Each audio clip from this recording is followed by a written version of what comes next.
Sunday, and we have just 25 minutes before us. I don't know whether I have shared this one with certain extent in the past, but in this time I felt it is necessary to share about this one, and it has challenged me a lot, and this has given me the great privilege, the honor to remember God in my life. So the question is, where is God? This is the most familiar question that anyone asks in this world. Whether a believer or non-believer, everybody is asking the question. Non-believer is asking the question, you say there is a God, but where is a God? That's what the non-believer asks, who is not believing in God. Even the atheist, who does not believe there is a God who is existing, he is asking the question. You guys are believing in God? Where is your God? He is asking the question. And when we come to the believing one, I'm not talking about the unbelieving one, even the believing one, the believers, like you and me, like us, the Christians, the followers of the Lord Jesus Christ, they sometime, some point of their life ask the question, where is God? The only difference is, where is God? Question comes from the unbelievers, from the unbelief what they have. But for the believers, from the pain what we go through in our life. That's the difference. When I go through problems in my life, when I go through difficult moments in my life, I eventually end up in asking the question, where is God? Let me see how many of you raising your hands. Have you ever felt in your life, at least for past maybe 8 to 9 months during this pandemic, or if not, the previous any point of time in your life, that where is God, in your life? Have you ever felt? Maybe raise your hands, how many of you felt like that? Some of you did not, maybe that means you never felt. But many times I felt. When I go through, the painful moments, I usually, like to think sometime, where is God? We always believe in God, we always trust in God, we believe that there is a God existing, but where is that God? That's a question often we ask. And it is very common, it is very common to all the things that we find. Every one of us, either went through certain painful moments in our lives, or right now go through some painful moments in our lives. The problems may be different. The issue what you face may be different. That pain that you underwent or right now undergo, that may be different. The point is, each and every one of us in this hall, somewhere, somehow, some point of our life, we all faced problems. We all faced difficulties. If you say that you have never faced, then there is something very serious problem in you. No human being can ever say that I have no problem. Why? Because the problem is for the people who say I have no problem that is the problem for them. Have you noticed about that one? If I say I have no problem means what? I have so many problems. That's what I am trying to say. Right? If you say something to somebody, if you say that one, his sister is that okay, his brother is that okay, what they will say? Yes, okay sir means, actually it's not okay sir. So sometimes the meaning. That means what? We all are sometimes hypocrites, we all are sometimes like actors or actresses, we wonderfully and a marvelous way, we display ourselves to the world, but actually we are not. All of our lives, some point of time, we go through certain problems. How we face it and how we mess it out, how we have overcome it, how we have come out of that is different case. But my point is that, and the problem and difficulties are common to all. Every one of us in some point of time ask this question, where is God? Every one of us, one or the other way, in this pandemic situation, COVID-19, got hard pressed. Sometimes some of the students, and the Sagar, he had very wonderful moments because of me for some days. and Prabhu and Praveen, many students, okay, who wanted to come. And Jagadish one day, okay, took Sister Vijayamma's mobile phone and called me, sir, I wanted to, okay, like come, I wanted to see you. But anyway, I'm praying for you, sir, and you will be okay. And one day he was making contact to me. And I was, see that everybody, okay, in this situation, some point of time, we are hard pressed. We are going through certain moments in our life. And not only, okay, I'm talking about the COVID-19, even any other things that you faced in the past, or right now undergoing, or still may come in the future. Every one of us literally witnessed what the pain is and how it hurts, right? Sometimes telling to others, that the stomach pain and may not be felt by the people who hear it. But when they have the stomach ache, then they will really understand, yes, this is what the pain is all about. But when we Christians, we face in our life challenges, that the pain is something, we cannot explain to others. The pain is something insurmountable, which is seemingly cannot be overcome. Then, this is very common to all, but when we come to the other things, we have a lesson to clean. Midst of all the things, when we see the Old Testament, the New Testament, the Bible characters, even the living giants in the world and who lived in the past like Ravi Zacharias and Billy Graham, many the great men and the women of God, we have a lot of lessons to learn or cling to those lessons. Every story in the Bible and the character in it teaches many things to face our life challenges. If you wanted to know and how to face a challenge in your life, if you wanted to know how to face the problem difficult in your life, look at the life, the life of the Bible characters. The people in the Bible, even the many people, even in our times, in the past, last year, maybe a few years back, and how they have lived and overcome all the challenges, whatever came in their lives. No single event or a character that is recorded in the Bible is without any purpose or God. That all of you know that one. All the things, whatever happens in my life and your life, that is everything in the center of the purpose of God. Without the plan of God, without the purpose of God, or even without the knowledge of God, nothing that can happen in my life and your life.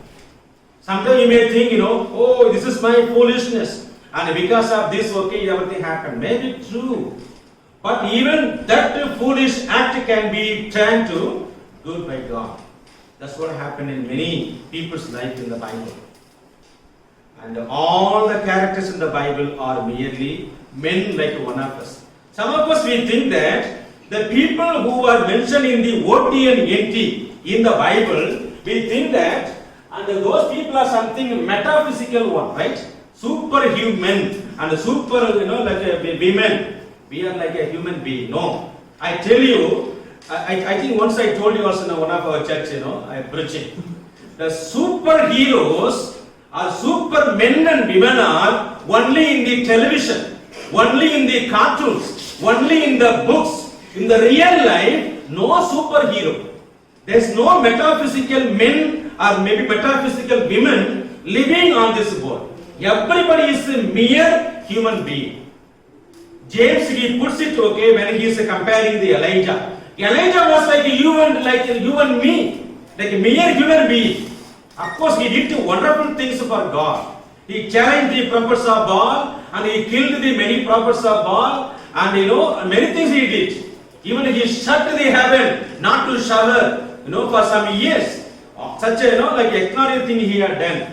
But he was 100% like you and me. Mere human being.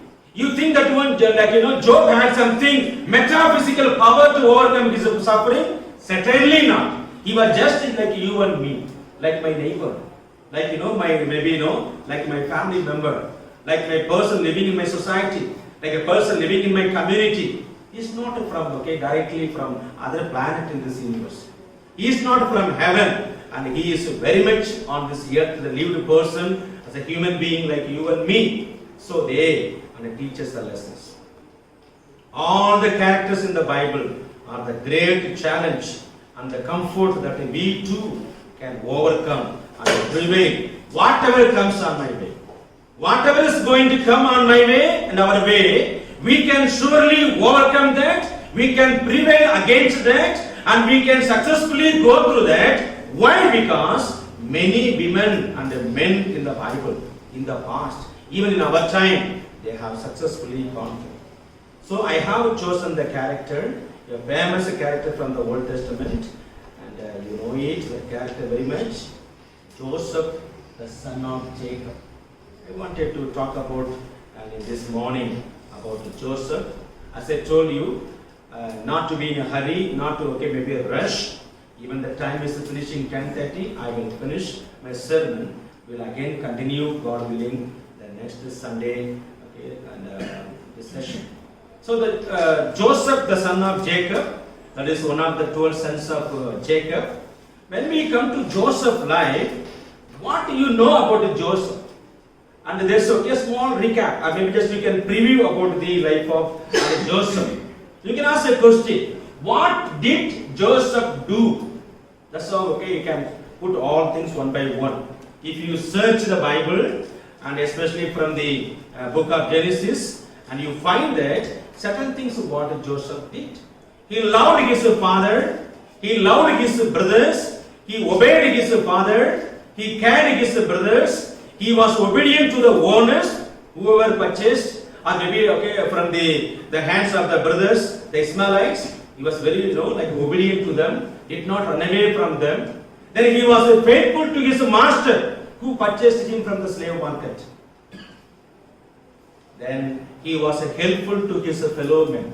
Even when he was in jail, his fellow men, he helped. Who will do that? Get lost. I am very much unhappy now. I am in jail. Whatever the dream you had, so what? I am not bothering about you. No, he was not a person willing to help. No matter if he was in jail or outside of the jail. See, these are the things Joseph did. Now my question is, these are the things Joseph did. Did you find anything that is wrong, what he was doing? Sagar? Anything wrong in it? Is loving wrong? Certainly not. Caring is wrong? Absolutely not. Then maybe being obedient is wrong? Certainly not. Being faithful to the master, is it wrong? No. Helping others, is it wrong? Certainly not. Then the question comes, then what happened to Joseph? You understand? We see, many things what Joseph did. He did this and that, many things he did, and you can meditate and you go through and see very clearly, is there anything wrong in that? Loving, caring, helping, obedient, and maybe being faithful? Absolutely not. Now, to such a person, now you see what happened. He was isolated because he lost his mother. When the Joseph's mother gave birth to his younger brother Benjamin, she birth lost. He lost, his mother. Of course, I lost mother. Some of you might have lost your mothers. We know the pain of that, right? Maybe losing our mother or father. Joseph was isolated. Joseph was separated. They brought the tunic of the Joseph with the mingled, mixed with the blood of the goat, and said, some wild beast killed your son to Jacob. Jacob felt, oh, alas, my son, I'm going into the pit, with the gray hair. He felt like dying because, the Joseph got separated. Joseph is now no more. That's what he thought. Then he was hated by his brothers. Why he was hated? Because he saw the dream and he told his brothers, with the father and mother, all will bow before him. And they saw the fathers making the very colorful clothes, only giving to the Joseph, and they started to hate. He was hated. He was thrown into the pit. He was sold in the slave market. Even he was sold to the Ishmaelites after taking him out of the pit. Then he was purchased by Potiphar. He was accused by Potiphar's wife. And he was imprisoned by Potiphar. Then finally he was forgotten by fellow men in jail. Can you imagine that? A person who loved, the person who can, the person who is faithful, the person who is obedient, the person who is very, very loving and kind and merciful. To such a person, what things are happening? Isolation, separation, hatred, and casting away, then selling, purchasing, accusation, and imprisonment, and finally the people neglected and forgotten. He helped the people in the prison. He revealed the dream, but when exactly happened according to the dream, what was interpreted by Joseph, but the guy forgot it. They forgot the Joseph. And that's something, very, very painful thing. Now the question comes. When the humans fail, I always used to say, man's extremity is, nobody knows the statement? Often I am repeating in my sermon several times. Man, you can write and keep somewhere. Man's extremity is God's opportunity. Wow, wonderful thing.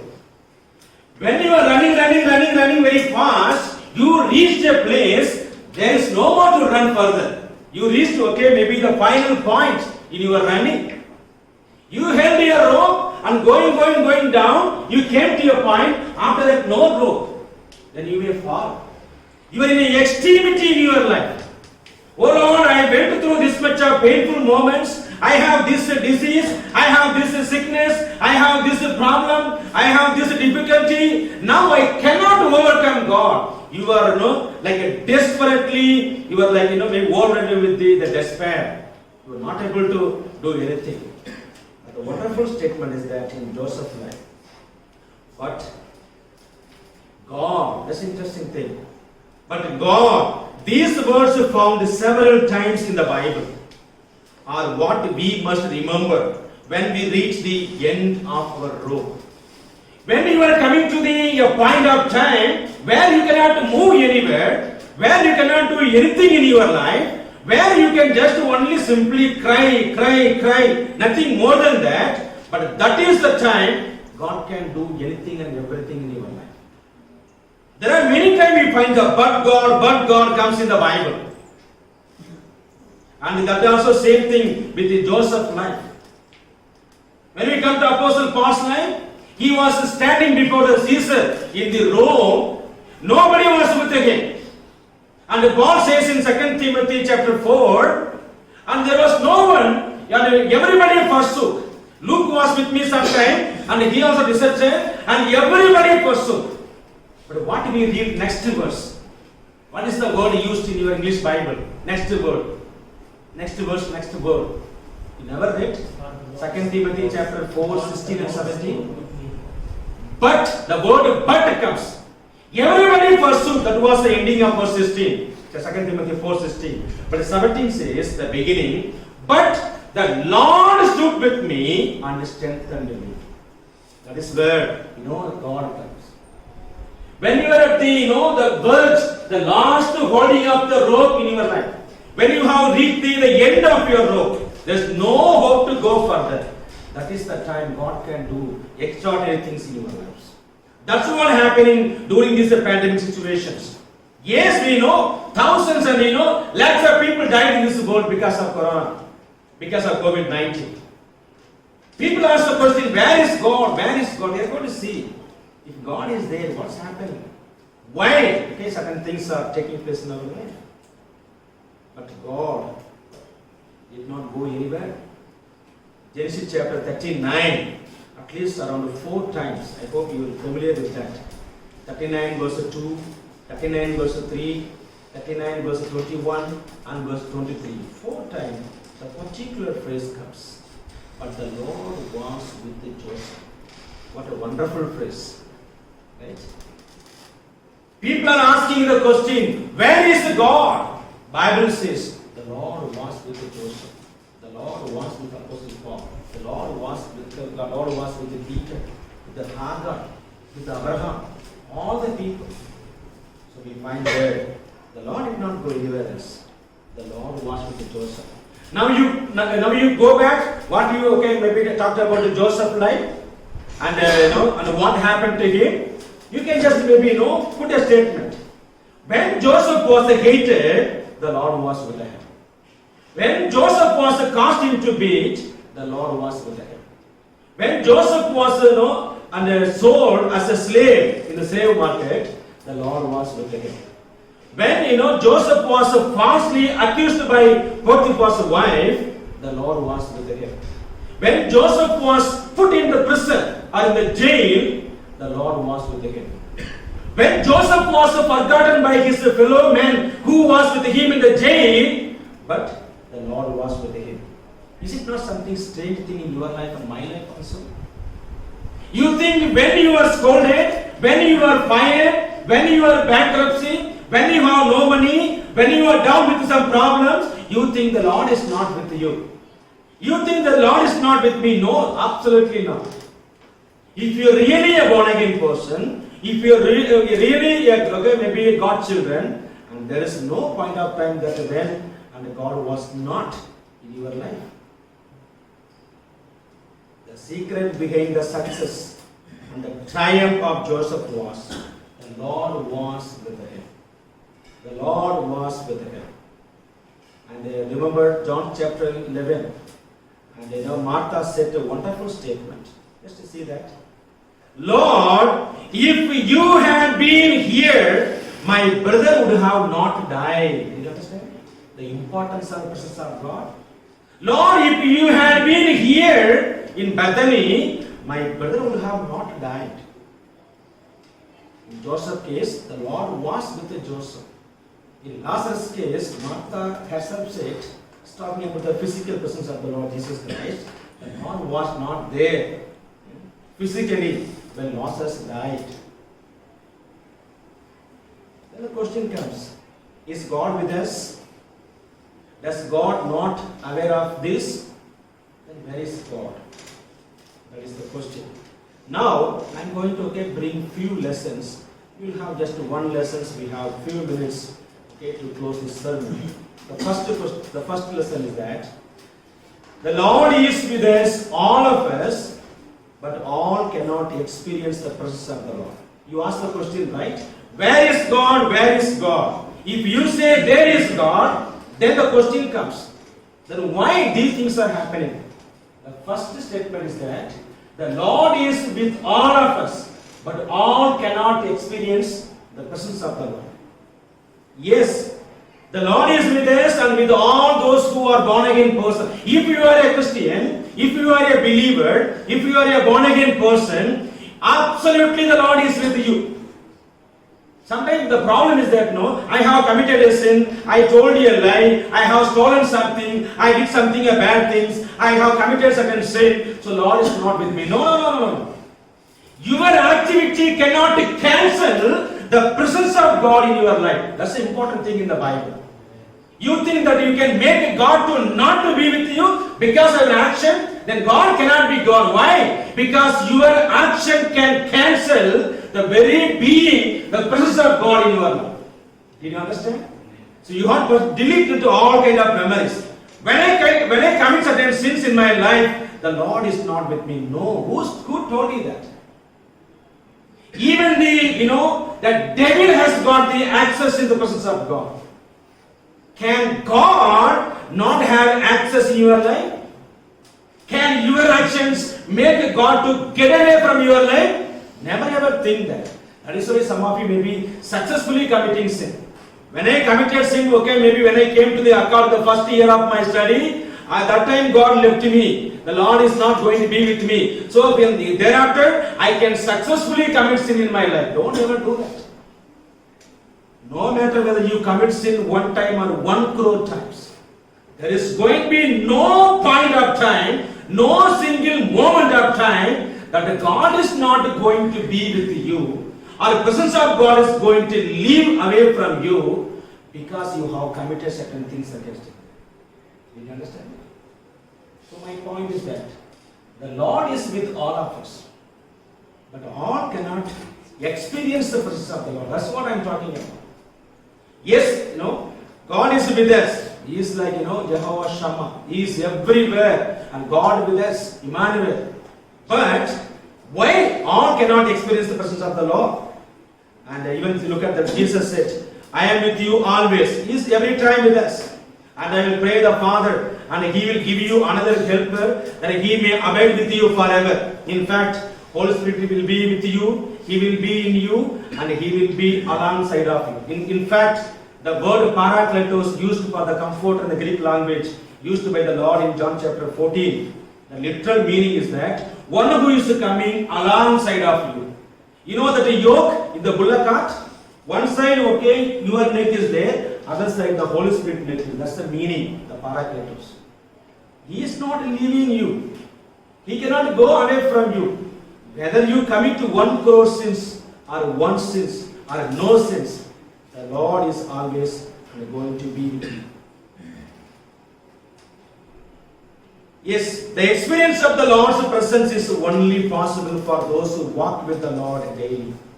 The Lord is with all of us, but all cannot sense His conscious presence of the Lord.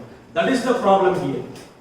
The fact is that the Lord is with us. There's no doubt about that. If you believed one point of time in your life, the Lord Jesus Christ, the Lord is going to be with you. The Lord is with you, and He is not going to go away from you.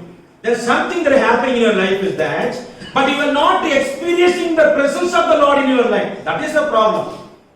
You cannot say, the Lord is not with me. No, you cannot say that. The Lord is with you. The Lord is with me. Then what is the problem taking place in my life? I am unable to sense.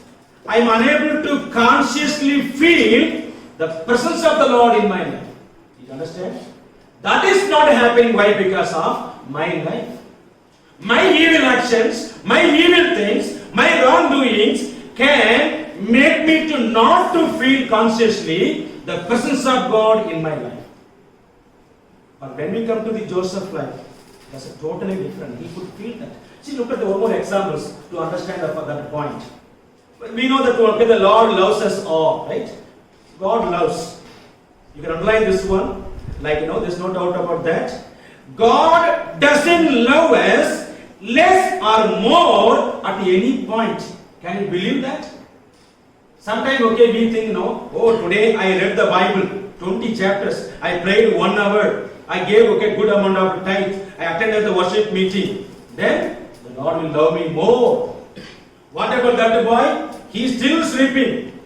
He is not even opening the Bible. He has never uttered a word. Even not like a thank you, Jesus. What about the Lord's love towards him? Maybe a little less, right? That's what we human beings think. There is no less or more love in any point of time that God has towards you. All the time, the saints, look at that. He loves us just the same all the time, no matter what you have done for me. But I can only enjoy and experience the love of God in my life if I walk with the Lord daily. That is not the important thing. Don't say God doesn't love you. Don't say God loves me only a little bit. Don't say God loves me more. No, there's no more or less. He is the same forever. How much He started to love you, the moment He became His child, that much same measure is loving you even now when you are not right with God. When you have committed sin against God. That's what the love of God is all about. And when we come to Joseph's life, Joseph did not commit sin with the Potiphar's wife. Not because he was afraid of losing his job, as a slave. Not because he will be punished by his master. Not because there was a CCTV camera will be capturing all the people will come to know, very shameful to know. Everything was circumstantial, was very much favorable, right? Master is not there, no workers are there, no CCTV camera. That master wife is very much willing, longing to have a physical relationship with Joseph. You would have done it. But what made Joseph to not to commit his sin? Can anyone tell me? Because he feared God. No, put it according to our points, our several points today. Once again. That's it. That's the important thing. Look at that. But he was conscious of God's presence in that very room when Potiphar's wife and Joseph alone was there. Did you understand? Joseph was 100% God, very much conscious. God is there, just behind me, or maybe side of me, or just in front of me.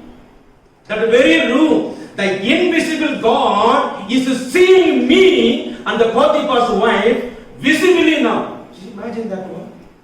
If this conscious, if you develop in your life, my brothers and sisters, you will fear to commit sin against God. You understand? You may think, okay, now I'm all alone, just the phone is with me, I am alone, nobody in my room, I am alone, my roommate has gone somewhere, and you think that I can successfully and honestly commit sin. You are making a very grievous mistake in your life. You have forgotten and failed to feel that very consciously the Lord is there right in your room. You understand? That's what made the Joseph not to commit sin. Not because any other things, and that's all only human ideas. He will be punished by his master, maybe put in the jail, or maybe he will be killed, or maybe CCTV camera, this and that. No, it's all like our interpretations. Joseph did not commit sin with that Potiphar's wife only because he was very much conscious that, or he could sense in his life that God's presence is there, right in the room where he was in conversation with the Potiphar's wife. So here comes the conclusion. We will move the another point next Sunday. I have taken 5 minutes extra. Joseph could experience the conscious presence of God all the time in his life because he was walking in intimate fellowship with God every day. That is the challenge I want to give you in this morning. If you wanted to overcome the problems, you wanted to feel the presence of God in your life, and you have to have the intimate fellowship with God. Only the people who have the intimate fellowship with God, they only can feel, they only can sense, they only can understand the very presence of God in their lives. May God bless you.